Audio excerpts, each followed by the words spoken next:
வணக்கம் traders, welcome to Nifty's weekly ப்ரிவியூங்க. இந்த வீடியோவில் வந்து பார்த்தீங்கன்னா இன்றைக்கி நம்ம நிஃப்டியோட ப்ரைஸ் ஆக்ஷனை டெக்னிக்கல் அனாலிசிஸ் மூலமாகவும் அண்ட் ஃபண்டமெண்டலாக எக்கனாமிக் ரிலேட்டடான விஷயங்கள் மூலமாகவும் நம்ம வந்து என்ன நடக்கிறதுக்கு வாய்ப்பு இருக்குது அப்படிங்கிறத பற்றி டீட்டெயிலாக பார்த்துடலாம். வாங்க நம்ம வீடியோக்குள்ளே போயிடலாங்க. ஸோ ஃபஸ்ட் நம்ம இந்த டெக்னிக்கல்ஸ்லாம் பார்க்குறதுக்கு முன்னாடிங்க இப்போதைக்கு வந்து ரொம்ப முக்கியமாக நம்ம பார்க்க வேண்டிய விஷயம் இந்த ஈரான் யூஎஸ் வார் அப்டேட் தான்.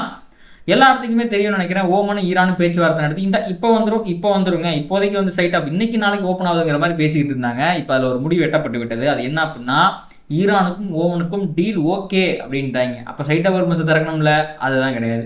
அதுக்கு பதிலாக வந்து பார்த்தீங்கன்னா இல்லை அப்படிலாம் திறக்க முடியாது, நீங்கள் வந்து எனக்கு வந்து யூஎஸ்க்கு வந்து சில கண்டிஷன்ஸ்லாம் இருக்குது, அதுக்கு யூஎஸ் ஒத்துக்கிட்டா தான் நான் சைட் ஆஃப் ஹார்மஸை திறப்பேன் அப்படிங்கிற மாதிரி சொல்கிறாங்க. அதில் முக்கியமான கண்டிஷன் என்னென்னா, ஓமன் கூட போட்ட டீல்லையே வந்து என்ன கண்டிஷன் இருக்குது அப்படின்னா, இந்த சைட் ஆஃப் ஹார்மஸ் வந்து ஈரானோட கண்ட்ரோலில் தான் இருக்கும். ஈரான் அலோவ் பண்ணுற ஷிப்ஸ் மட்டும் தான் அந்த வழியாக போகும், மற்ற நாடுகளுக்கு அதுக்கு உரிமை இல்லை அப்படிங்கிற மாதிரி ஈரான் வந்து கேட்டுக்கிறாங்க. அமெரிக்கா அதுக்கு வந்து ஒத்துக்கவே இல்லை. இந்த மாதிரி ஒரு இடியாப்ப சிக்கல் அது வந்து மாட்டிக்கிட்டு இருக்கு. இதுக்கு நடுவில் வந்து பார்த்தீங்க அப்படின்னா, ஈரானோட அதிபர் கமேனி இருக்கார் பார்த்தீங்களா, அவர் உடல்நிலை சரியாக இல்லாமல் இருக்கார் அப்படிங்கிற மாதிரி அமெரிக்கா தரப்புலேருந்து சொல்லப்படுது. ஈரான் தரப்புலேருந்து வீடியோலாம் ரிலீஸ் பண்ணி இல்லை அவர் நல்லா தான் இருக்கார் அப்படிங்கிற மாதிரி வந்து சொல்லியிருக்கிறாங்க. அண்ட் அதை தாண்டி வந்து பார்த்தீங்க அப்படின்னா, அமெரிக்கா கிட்ட கொஞ்சம் வெப்பன் ஷார்ட்டேஜ் இருக்காட்டிருக்குது. கொஞ்சம் பாம் இல்லை துப்பாக்கி இல்லை, பீரங்கி இல்லை அப்படிங்கிற மாதிரி ஏதோ பிரச்சனையாட்டிருக்கு. அதன் காரணமாக பென்டகன்லேருந்து ஏதோ ஆர்டர் போயிருக்காமா, சீக்கிரமாக இதனுடைய ப்ரொடக்ஷன்லாம் அதிகம் பண்ணுங்க அப்படிங்கிற மாதிரி போயிருக்காமா. எதுக்கு அப்படின்னு உங்களுக்கும் தெரியும், எனக்கும் தெரியும்னு நினைக்கிறேன். ஸோ இந்த மாதிரி டெவலப்மெண்ட்ஸ்லாம் இந்த வீக்கெண்டில் நடந்திருக்குங்க. சைட் ஆஃப் ஹார்மஸ் ஓப்பன் ஆகாமல் போனதை நான் வந்து ஒரு பீரிஷான விஷயமாக தான் பார்க்குறேன். மார்க்கெட்டுக்கு அது பிடிக்காத ஒரு விஷயம். பட் இவங்க தரப்புலேருந்து, யூஎஸ் தரப்புலேருந்து இன்னும் பெருசாக எதுவும் சொல்லலை, எதுவும் அட்டாக்கும் பண்ணலை. ஏதாவது டெவலப்மெண்ட்ஸ் இருக்குமா அப்படிங்கிறத நம்ம பொறுத்திருந்து பார்க்கலாம். அஸ் ஆஃப் நவ் எனக்கு என்னமோ இது வந்து ஒரு பேரிஷான விஷயமாக தான் தெரியுது. பட் இதை மார்க்கெட் எப்படி எடுத்துக்கும், மார்க்கெட் எப்படி ரியாக்ட் பண்ணும் அப்படிங்கிறத நமக்கு நாளைக்கு பார்த்தா தான் தெரியும். என்னுடைய பார்வையில் அது பியரிஷாக தெரியுது. நீங்கள் என்ன நினைக்கிறீங்க அப்படிங்கிறத கமெண்ட்ஸில் சொல்லுங்கள். அண்ட் அதை தாண்டி வந்து பார்த்திங்கன்னா அடுத்த வாரங்க எக்கனாமி வைஸ் வந்து பார்த்திங்கன்னா செமையான ஒரு வாரம். பெருசாக எந்த டேட்டாவுமே இல்லை. அப்போ ஃபுல் அண்ட் ஃபுல் டெக்னிக்கலை பேஸ் பண்ணியும் அண்ட் அஃப்கோர்ஸ் யூஎஸ் ஈரான் அந்த வாரை பேஸ் பண்ணியுமே தான் வந்து மூவ் ஆகிறதுக்கு நிறைய சான்சஸ் அப்படிங்கிறது இருக்குங்க.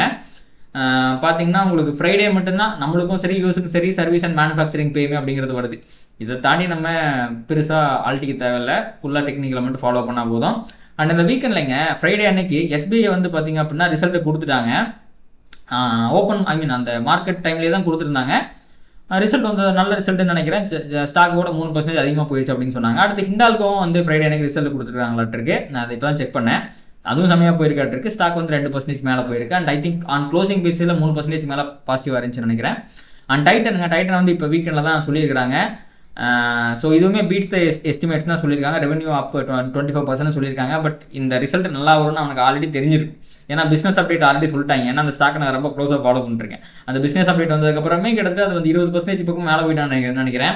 ஏகப்பட்ட வீக்லி ஃபேர் வேல்யூ அப்போ இருக்குது. ஸோ இந்த ரிசல்ட் நல்லா வரும்னு தெரிஞ்சு ஆல்ரெடி இந்த எல்லா நல்ல நியூஸும் ரிசல்ட்டில் ஃபேக்டர் ஆயிடுச்சு. ஸோ எனக்கு என்னமோ டைட்டன் இதுக்கப்புறம் பெருசாக மேலே போகிறது கொஞ்சம் கஷ்டம் அப்படின்னு தோணுது. ஜஸ்ட் என்னோட ப்ரெடிக்ஷன்லாம் மார்க்கெட் அப்படியே நடக்கணும்லாம் இல்லை. பட் இந்த ரிசல்ட் ப்ரைஸில் ஆல்ரெடி ஃபேக்டர் ஆயிடுச்சு அப்படிங்கிறது மட்டும் எனக்கு தெரியும். இன்னும் ஃபியூம் இருக்கா, இன்னும் மார்க்கெட்டால் வந்து மேலே கொண்டு போக முடியுமா அப்படிங்கிறத பொறுத்திருந்து பார்க்கலாங்க. ஏகப்பட்ட வீக்லி ஃபேர் வேல்யூ அப்படி இருக்குது. ஏதாவது கீழே விழுந்துச்சுன்னா நல்லாயிருக்கும், ஏதாவது என்ட்ரிக்கு ஏதாவது ஆப்பர்ச்சுனிட்டி கிடைக்கும். விழுகுமா என்பதை பொறுத்திருந்து பார்க்கலாங்க. ஸோ இதெல்லாம் தான் வந்து பார்த்திங்க அப்படின்னா நம்ம முக்கியமாக economy wise and stock wise கவனிக்க வேண்டியது. அடுத்த வாரம் ரிசல்ட்டை பேஸ் பண்ணி எல்லா நிஃப்டி 50 கம்பெனிஸும் ரிசல்ட் கொடுத்துட்டாங்க. இதுக்கு மேலே இதுதான் எஸ்பிஐ ஹிண்டால்கோ கொடுத்தது தான் லாஸ்ட் லெக். இதுக்கு மேலே எந்த நிஃப்டி 50 கம்பெனிக்கும் அடுத்த வாரம் ரிசல்ட்டும் இல்லை. அது ஒரு நல்ல விஷயங்க. அண்ட் இதை தாண்டி வந்து பார்த்திங்க அப்படின்னா வாட்ஸ்அப் சேனல் இருக்குங்க. நிறையா நான் அப்டேட்ஸ் அதில் போட்டுக்கிட்டு இருக்கேன். நீங்கள் என்ன ஜாயின் பண்ணலாம் அப்படின்னா ஜாயின் பண்ணிக்கங்க. கண்டிப்பாக உங்களுக்கு அது ஹெல்ப்ஃபுல்லாக இருக்கும். மியூட் நோட்டிஃபிகேஷன் அப்படிங்கிறத மறக்காமல் ஆஃப் பண்ணிக்கோங்க. அப்போ தான் வந்து உங்களுக்கு உடனுக்குடன் அப்டேட்ஸ் அப்படிங்கிறது வரும். அண்ட் அதை தாண்டி வந்து பார்த்தீங்கன்னா இன்றைக்கி 11 மணிக்கு வந்து பார்த்திங்கன்னா ஒரு 15 minutes FEG reversal strategy webinar ஒன்று கண்டக்ட் பண்ணுறேன் நான். இன்ட்ரெஸ்ட் அப்படின்னா இதோட ரிஜிஸ்ட்ரேஷன் லிங்க் கீழே டிஸ்கிரிப்ஷனில் இருக்கும், ரிஜிஸ்டர் பண்ணிக்கங்க. நம்ம வெபினாரில் சந்திக்கலாங்க. ஸோ இப்போ நம்ம அப்படியே வந்து பார்த்திங்கன்னா நிஃப்டியோட டெக்னிக்கல்ஸுக்கு போயிடலாங்க. நம்ம அப்படியே மந்த்லி டைம் ஃப்ரேம்லேருந்து வருவோம். ஸோ கிளியராக பார்த்திங்க அப்படின்னா நிஃப்டி மந்த்லி டைம் ஃப்ரேமில் அக்குமுலேஷனில் இருக்குது. இது வந்து மேனிப்புலேஷன் கீழே ஆனால் ரொம்ப நல்லாயிருக்கும், டிஸ்ட்ரிபியூஷன் மேலே வந்துடும். இவன் பாட்டுக்கு அப்படியே இந்த ஆல் டைம் ஹை நோக்கி போயிட்டான்னு வச்சிங்களேன், டிஸ்ட்ரிபியூஷன் வெறித்தனமாக கீழே வரதுக்கு வாய்ப்பு இருக்குது. ஸோ மந்த்லியில் இப்போதைக்கு கவலைப்படக்கூடிய விஷயங்கள் எதுவுமே நடக்கலை. ஆனால் கீழே ஏகப்பட்ட ட்ரெண்ட் லைன் லிக்விடிட்டி இருக்குங்க. இவன் கீழே வரதுக்கான ப்ராபபிலிட்டி இருக்குது. அப்படியே விழுவானா இல்லை இந்த ஆல் டைம் ஹை போய் விழுவானா அப்படிங்கிறத பொறுத்திருந்து பார்க்கணும். இது ரொம்ப லாங் டைம் வியூ. இப்போதைக்கு நமக்கு இந்த வியூ தேவையில்லை. நம்ம வீக்லி டைம் ஃப்ரேமுக்கு போயிடுவோம். வீக்லி டைம் ஃப்ரேமில் வந்து பார்த்திங்கன்னா ஒரு புல்லிஷ் ஃபேர் வேல்யூ கேப் அப்படிங்கிறது ஃபார்ம் ஆகிருக்கு. இதை பார்த்தீர்கள் என்றால் உங்களுக்கு தெரியும், ஒரு நல்ல டோஜி கேண்டில் அப்படிங்கிறது ஃபார்ம் ஆகிருக்கு. இந்த டோஜி கேண்டில் அப்படிங்கிறது என்னத்தை இண்டிகேட் பண்ணுது அப்படின்னா, பையர்ஸும் செல்லர்ஸும் கரெக்டாக 50-50 இருக்கிறாங்க அப்படிங்கிறத இண்டிகேட் பண்ணுது. அண்ட் இன்னொரு நல்ல விஷயம் என்ன அப்படின்னா, ப்ரைஸ் வந்து இந்த 24,600 இந்த லிக்விடிட்டிக்கு கீழேயும் வந்து க்ளோஸ் வச்சிருக்கு. இதை நம்ம ப்ராப்பரான லிக்விடிட்டி ஸ்வீப்பாக கன்சிடர் பண்ணலாம். ஆனால் இது வந்து வீக்லி டைம் ஃப்ரேமில் புல்லிஷ் ஃபேர் வேல்யூ கேப் வந்திருக்கிறது பாசிட்டிவான விஷயம் தான். இந்த லிக்விடிட்டி ஸ்வீப்புக்கு பவர் அதிகமாக, இந்த ஃபேர் வேல்யூ கேப்புக்கு பவர் அதிகமானு கேட்டிங்கன்னா, இப்போதைக்கு இந்த ஃபேர் வேல்யூ கேப்புக்கு தான் பவர் அதிகம். வீக்லி டைம் ஃப்ரேமில் ஃபேர் வேல்யூ கேப் ஃபார்ம் ஆகிறதுக்கு 3 வாரம் ஆகும். 3 வாரத்தோட பையர்ஸ் அங்கே சுற்றிட்டு உட்காந்துருக்காங்க. அண்ட் இந்த கன்சால்டேஷன் ரேஞ்சை வந்து பார்த்திங்க அப்படின்னா ப்ரைஸ் வந்து பிரேக் பண்ணி போயிருக்கு. இது எல்லாமே பையர்ஸ் கிட்ட கொஞ்சம் இப்போதைக்கு ஸ்ட்ரென்த் இருக்குது அப்படிங்கிறத வந்து இண்டிகேட் பண்ணுது. இது அப்படியே நம்ம டெய்லி டைம் ஃப்ரேமுக்கு டைசெக்ட் பண்ணி போனோம் அப்படின்னா இங்கே ஏகப்பட்ட அன்ஃபில்டு ஃபேர் வேல்யூ கேப் இருக்குது. ஸோ இப்போதைக்கு அந்த பையர்ஸ் எல்லாம் வீக்கான பையர்ஸாக மாறணும், மார்க்கெட் விட்டு எகிரி ஓடணும் அப்படின்னா ப்ரைஸ் வந்து பார்த்திங்கன்னா டெய்லி டைம் ஃப்ரேமில் ஏதாவது ஒரு ஃபேர் வேல்யூ கேப்பை இன்வெஸ்ட் பண்ணலாம். இல்லைனா வந்து பார்த்திங்கன்னா 4 hour டைம் ஃப்ரேமில் வந்து பார்த்திங்கன்னா டிசிசிவாக இந்த ஜோன்லாம் தாண்டி கீழே வரலாம். So at any cost price வந்து 24,200க்கு கீழே வந்தால் தான் நான் வந்து நிஃப்டி வந்து இதுக்கப்புறம் கீழே தான் போக போகிறோம் அப்படிங்கிறத நான் ஒத்துக்குவேன்.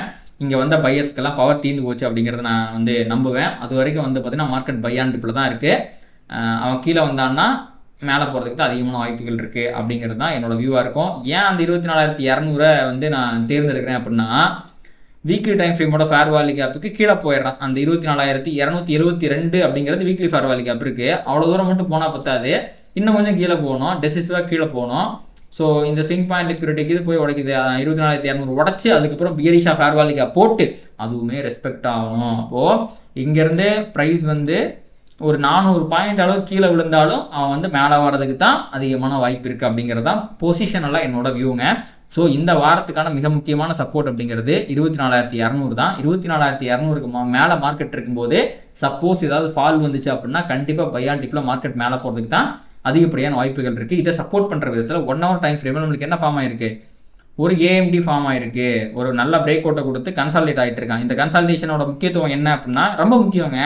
ஏன்னா இதுக்கு முன்னாடி உங்களுக்கு தெரியும்னு நினைக்கிறேன், டெய்லி டைம் ஃப்ரேமில் மார்க்கெட் நிற்காமல் மேலே போயிட்டு இருந்துச்சு. தொடர்ந்து 5-6 நாளாக மேலே போயிட்டு இருந்தான். 1000 பாயிண்ட் மேலே போயிருக்கான். அந்த 1000 பாயிண்ட்டுக்கான ரீட்ரேஸ்மெண்ட் இவ்வளோ தூரம் வர்றதுக்கு பதிலாக அவன் இப்போதைக்கு டைம் கரெக்ஷனை போட்டுக்கிட்டு இருக்கிறான். அப்போது கீழே வந்தால் அதை நம்ம மேனிப்புலேஷனாக கன்ஃபார்மாக கன்சிடர் பண்ணலாம். அதாவது சப்போஸ் கீழே வந்துச்சுன்னா டுவர்ட்ஸ் 24,424 பக்கம் வந்துச்சு அப்படின்னா மேபி அது ஒரு டிஸ்ட்ரிபியூஷன் மூவை மேலே கிக் ஆஃப் பண்ணுறதுக்கு நிறைய வாய்ப்புகள் அப்படிங்கிறது இருக்குது. ஸோ அதுக்கெலாம் ரிவர்சல் சைன் வரணுங்க. அப்படி வந்துச்சுன்னா அது வீக்லி ஃபேர் வேல்யூ கேப்புக்குள்ளேயும் போகும், ரிவர்சல் ஆகி மேலே போகிறதுக்கும் சான்சஸ் அப்படிங்கிறது இருக்குது. இது நடக்குமா அப்படிங்கிறத பொறுத்திருந்து பார்க்கலாம். சப்போஸ் இதெல்லாம் நடக்காமல் சப்போஸ் அப்படியே மார்க்கெட் மேலே போகுதுன்னு வச்சுக்கோங்களேன், இப்படி மேலே போச்சுன்னா அது மேனிப்புலேஷன் தான், திருப்பி டிஸ்ட்ரிபியூஷன் கீழே வரதுக்கு தான் வாய்ப்புகள் இருக்குது. அதுக்கு வந்து பார்த்திங்க அப்படின்னா இந்த ஹை இருக்குது இல்லைங்களா, டெய்லி டைம் ஃப்ரேமோட இந்த ஸ்விங் பாயிண்ட் லிக்விடிட்டி இங்கே இருக்குது பார்த்தீங்களா, இதை ஸ்வீப் அடித்து திருப்பி உள்ளே வந்தான்னா மேபி அப்போ வந்து நம்ம மேபி டிஸ்ட்ரிபியூஷன் மூவ் வந்து கூட கீழே போகும் அப்படிங்கிற மாதிரி எடுத்துக்கலாம். இப்போ அவன் மேலே போவானா கீழே போவானா அப்படிங்கிறத பொறுத்து இருந்து பார்க்கலாம். வர நியூஸ்லாம் பார்த்தா இந்த வீக்லி ஃபேர் வேல்யூ ஃபில் பண்ணுறதுக்கு அவன் கீழே ஓடி போயிடுவான் அப்படிங்கிற மாதிரி தான் தெரியுது. அவன் போய் ரீட்ரேஸ்மெண்ட் வருவானா இல்லை வந்து அப்படியே இன்வெஸ்ட் ஆவானா அப்படிங்கிறது தான் இப்போதைக்கு இந்த வாரத்துக்கான கேள்வியாக இருக்கும். அண்ட் இந்த வாரத்துக்கான சப்போர்ட்டை நம்ம பார்த்துட்டோம். சப்போஸ் மார்க்கெட் கீழே போனால் மேலே ரெக்கவர் ஆகிறதுக்கு வாய்ப்பு இருக்குன்னு நம்ம பார்த்துட்டோம். சப்போஸ் மேலே போச்சுன்னா அதுக்கு என்ன செய்யணும் அப்படின்னா ஒன்றும் கிடையாது. வீக்லி டைம் ஃப்ரேமில் இங்கே பாருங்கள், இது வந்து மேலே போச்சுன்னா உங்களுக்கு இது மேனிப்புலேட்டிவ் மூவ் தாங்க. சப்போஸ் இங்கிறது மேலே போகிறான்னா ஒரு ஃபேர் வேல்யூ கேப்போட போகிறான்னா நம்ம அதை நம்பவும் செய்யலாம். ஏன்னா டெய்லி டைம் ஃப்ரேமோட ஃபேர் வேல்யூ கேப்லேருந்து அவன் மேலே போகிறதுக்கு உண்டான எல்லா சைனையும் கொடுத்துட்டான். ஸோ சப்போஸ் போகிறான்னா இந்த டார்கெட் வரைக்கும் தான், இது வரைக்கும் நம்மளால் எதுவும் பண்ண முடியாது இந்த மூவை. ஏன்னா இது ஆல்ரெடி வந்து பார்த்திங்கன்னா அதுக்கான எல்லா ரியாக்ஷனும் வந்துருச்சு. இப்போ போய் நம்ம ஒன்றும் பண்ணிக்கிட்டு இருக்க முடியாது. சப்போஸ் அப்படி மேலே போயிட்டான்னா இதுக்கு மேலே போகிறான்னா அந்த இடத்துல லாங் போகிறது சரியான விஷயம் கிடையாது. மேபி ஏன்னா வீக்லி டைம் ஃப்ரேமில் இன்னொரு ஃபேர் வேல்யூ கேப் மேலே சுற்றிக்கிட்டு இருக்குது, 24,000 கிட்ட இருக்குது. அப்போது சப்போஸ் மேலே போகிறான்னா இந்த ஒரு 200 பாயிண்ட் நம்ம வந்து கொஞ்சம் அடக்க ஒடுக்கமாக எதுவும் பண்ணாமல் இருந்தோம்னா அங்கே போய் ரிவர்ஸ் ஆகிறதுக்கு வாய்ப்பு இருக்குது. அந்த ரிவர்சல் நம்ம ஏதோ ஒன்று பண்ணிக்கலாம். சப்போஸ் இப்போதைக்கு வந்து பார்த்தீங்கன்னா இந்த வாரத்தில் நிஃப்டி கீழே வந்தால் மேலே போகிறதுக்கு வாய்ப்பு இருக்குங்க. மேலே போனால் கீழே வர ரியாக்ஷனை பார்த்துட்டு தான் நம்ம எதாவது பண்ணணும், அதுக்கு முன்னாடி ஒரு முடிவு எடுக்கக்கூடாது. இதுதான் வந்து பார்த்தீங்கன்னா நிஃப்டிக்கு என்னோடய வியூங்க. இந்த அனலிஸ்ட் உங்களுக்கு பிடிச்சிருக்கு அப்படின்னா கண்டிப்பாக அந்த வீடியோக்கு ஒரு லைக் போடுங்க. இந்த வீடியோக்கு வந்து பார்த்தீங்கன்னா 200 லைக் கொண்டு வரதுக்கு ஹெல்ப் பண்ணுங்கள். அண்ட் அதை தாண்டிங்க ஆல்ரெடி வந்து பார்த்தீங்க அப்படின்னா இங்கே பூவரசன் அப்படிங்கிற ஒரு கொஷின் இப்போ வந்து போட்டிருந்தாரு. இவரோட கொஷினை விட இவரோட டிபியை நான் ரொம்ப ரசித்தேன். அவரோட டிபி அழகாக இருக்குது பார்த்தீங்களா. அண்ட் இவர் என்ன கேட்டிருக்காரு அப்படின்னா மண்டே புட் போகலாம் அப்போது வெயிட்டு தான் அப்படிங்கிற மாதிரி ஒன்று போட்டிருந்தாரு. முன்னாடியே தெரியாதுங்க மண்டே புட் போகலாமா, புட்டை நீங்கள் பை பண்ணுவீங்களா செல் பண்ணுவீங்களா. ஸோ முன்னாடியே வந்து மண்டைக்குள்ளே மார்க்கெட் இப்படி தான் பிஹேவ் பண்ணும் அப்படின்னு நினச்சிக்காதீங்க. நான் இங்கே எல்லா இப்போ என்னோட வியூ எல்லாமே சொல்லியிருப்பேன். மார்க்கெட் கீழே போனால் என்ன பண்ணலாம், மேலே போனால் என்ன பண்ணலாம், எப்படி இருக்குது, வீக்லியில் எப்படி இருக்குது, டெய்லியில் எப்படி இருக்குது, எல்லா அனாலிசிஸுமே நான் சொல்லியிருக்கேன். அதுக்கேற்ற மாதிரி ரியாக்ட் பண்ண கற்றுக்கணுமே ஒழிய முன்னாடியே மண்டே மார்க்கெட் கீழே தான் போயிடும், நம்ம புட் ஆப்ஷன் போய் வாங்கணும் அப்படின்னு ஃபிக்ஸ் பண்ணிட்டீங்கன்னா அங்கே நீங்கள் எதிர்பார்க்காத மாதிரி வேறு ஒன்று நடக்கும்போது உங்களுடைய மைண்ட் அதுக்கு அடாப்ட் ஆகி அதுக்கு சரியாக ட்ரேட் எக்ஸிக்யூட் பண்ணுறது அப்படிங்கிறது கஷ்டம். அனுபவத்தில் சொல்கிறேன். முன்னாடியே மார்க்கெட் எதுவும் ப்ரெடிக்ட் பண்ணுறதுங்க, நடக்கும்போது ரியாக்ட் பண்ணுங்கள். அதுதான் உங்களுக்கு நீங்கள் ப்ராஃபிட் பண்ணணும்னா நீங்கள் பண்ண வேண்டிய மொதல் விஷயம் இதுதான். அதை ஃபாலோ பண்ணுங்கள். அவ்வளோதாங்க. இதோட இந்த வீடியோ நம்ம முடிச்சுக்கலாம். கண்டிப்பாக உங்களுக்கு இந்த வீடியோ யூஸ்ஃபுல்லாக இருந்திருக்கும்னு நினைக்கிறேன். இந்த வீடியோ உங்களுக்கு பிடிச்சிருந்துச்சுன்னா அதை லைக் பண்ணுங்கள், கமெண்ட் பண்ணுங்கள், ட்ரேட் பண்ணுற மற்றவங்களுக்கும் ஷேர் பண்ணுங்கள். ஹைப் ஆப்ஷன் இருக்குது, முடிஞ்சு அதுவும் பண்ணுங்கள். நம்ம நாளைக்கு மார்னிங் வீடியோவில் சந்திக்கலாம். நன்றி, வணக்கம். Traders, stock market is all about probabilities and trading is all about risk management. இங்கே 100% ஒர்க் ஆகக்கூடிய ஒரு விஷயம் கிடையவே கிடையாது. இதை தெரிஞ்சுக்காமல் நீங்கள் ட்ரேட் பண்ணிங்க அப்படின்னா நீங்கள் லாஸஸ் பண்ணுறதுக்கு நிறைய வாய்ப்புகள் இருக்குது. அதனால் உங்களுடைய ஃபினான்ஷியல் அட்வைசரை கன்சல்ட் பண்ணிவிட்டு அதுக்கப்புறமா ட்ரேட் பண்ணுங்கள். இந்த வீடியோவில் நான் சொல்கிற எல்லாமே எஜுகேஷன் பர்பஸ்க்காக தான்.